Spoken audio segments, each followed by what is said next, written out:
आप देख रहे हैं न्यूज़ नाउ 24/7 ताज़ा खबरों के लिए हमारे साथ बने रहें। यूनियन बजट 2026 पर समाजवादी पार्टी के सांसद वीरेंद्र सिंह ने सस्टेनेबल डेवलपमेंट पर सवाल उठाए। उन्होंने कहा, देश के लिए सस्टेनेबल डेवलपमेंट बहुत जरूरी है और सस्टेनेबल इंफ्रास्ट्रक्चर में एफडीआई का योगदान बहुत कम रहा है। विदेशी इन्वेस्टमेंट आया तो लेकिन वो गया कहाँ? वो ज्यादातर हमारे स्टॉक मार्केट में गया। देश के 90% लोग इस बजट से निराश हैं। सिंह ने एफडीआई के गलत उपयोग की आलोचना की और आम जनता की निराशा जताई। विपक्ष के तौर पर उन्होंने इंफ्रास्ट्रक्चर फंडिंग पर कमी बताई। राजनीतिक हलकों में ये बयान बजट की कमियों को उजागर करता है। विशेषज्ञों का कहना है कि एफडीआई को सही दिशा देने की जरूरत है।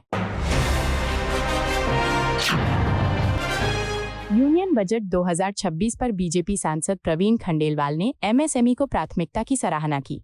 उन्होंने कहा, पहली बार सरकार ने एमएसएमई को बजट के सेंटर में रखा है। खंडेलवाल ने छोटे उद्योगों को बूस्ट देने पर जोर दिया। बजट में क्रेडिट गारंटी और सब्सिडी से एमएसएमई मजबूत होंगे। ये बयान बीजेपी की आर्थिक नीति को मजबूत करता है।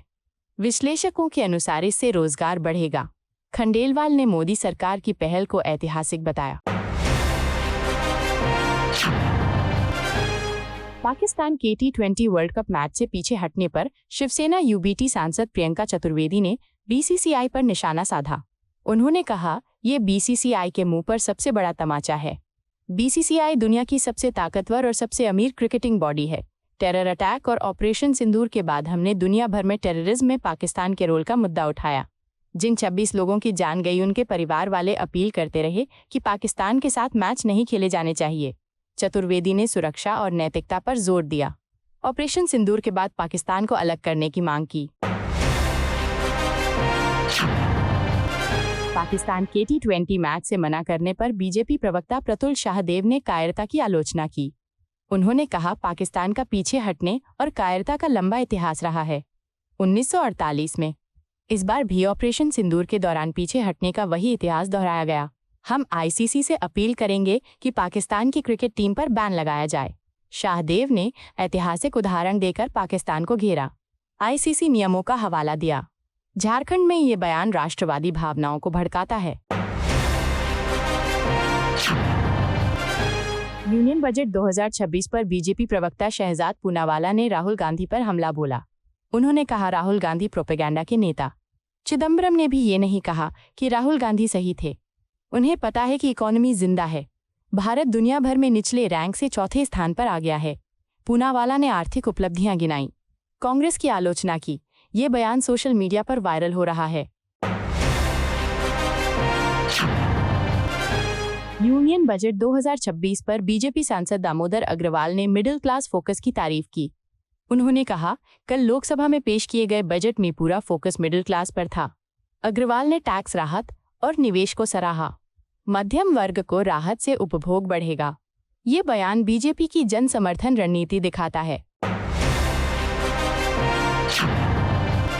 यूनियन बजट 2026 पर मंत्री किरेन रिजिजू ने वैश्विक महत्व बताया। उन्होंने कहा, विपक्ष बजट के पॉजिटिव पहलुओं को मानने को तैयार नहीं है। पूरी दुनिया आज भारत के बजट को देख रही है। रिजिजू ने विपक्ष की नकारात्मकता पर चुटकी ली। भारत की बढ़ती अर्थव्यवस्था को हाईलाइट किया। ये बयान सरकार की उपलब्धियों को मजबूत करता है। कर्नाटक में उर्दू स्कूलों के समय बदलाव पर विश्व हिंदू परिषद प्रवक्ता विनोद बंसल ने तुष्टीकरण का आरोप लगाया। उन्होंने कहा, कर्नाटक तेजी से चरमपंथी तुष्टीकरण की राजनीति का केंद्र बनता जा रहा है। राज्य सरकार धार्मिक आधार पर तुष्टीकरण में पूरी तरह शामिल दिखती है। बंसल ने बच्चों पर प्रभाव की आलोचना की। पाकिस्तान के T20 मैच मना करने पर कांग्रेस सांसद उज्जवल रमन सिंह ने पुरानी मांग दोहराई। उन्होंने कहा, ऑपरेशन सिंदूर के बाद पाकिस्तान को भारत के खिलाफ खेलने से रोक देना चाहिए था। उस समय हमने सवाल उठाया था कि भारत क्यों खेल रहा है। सिंह ने सुरक्षा पर जोर दिया। विपक्ष की पूर्व स्टैंड को जस्टिफाई किया। बिहार बजट पर आरजेडी विधायक भाई वीरेंद्र ने केंद्रीय बजट की आलोचना की। उन्होंने कहा, देखिए, आज प्रोसेस शुरू होगा। जब केंद्रीय बजट से जनता को कोई फायदा नहीं हुआ है तो बिहार का बजट क्या देगा? हम तब इस पर बहस करेंगे। वीरेंद्र ने जनता हित पर सवाल उठाए। राज्य बजट की समीक्षा का ऐलान किया। आपको यह वीडियो पसंद आया हो तो इसे लाइक करें, हमारे चैनल को सब्सक्राइब करें।